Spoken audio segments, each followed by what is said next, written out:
Languedoc-Roussillon, on croyait le tourisme préservé de la morosité ambiante, mais 2012 a été une année plutôt décevante pour l'hôtellerie. Moins 2% au niveau national, moins 2,5% dans notre région.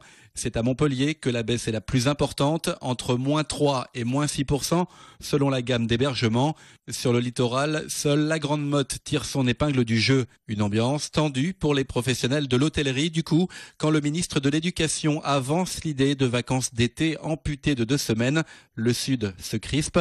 Seul point positif, la création de 2 zones décalées, même pendant cette période estivale. C'est vrai qu'au mois de juillet, il y a peu de vacances.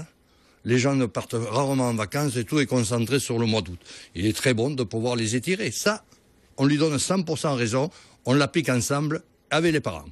La deuxième chose, il ne faut pas raccourcir les vacances d'été. C'est tout. Il faut penser un peu à l'emploi. On est en crise. Vous allez encore nous couper un peu plus ? À un moment donné, il faut être raisonnable. 6 semaines de vacances en été avec 2 zones décalées après la semaine des 4 jours et demi. Ce serait une nouvelle étape de la réforme des rythmes scolaires. Mais le ministre de l'Éducation rassure, il s'occupera plus tard du congé estival. C'est un sujet dont on commencera peut-être à discuter en 2015, donc il n'y a pas de confusion.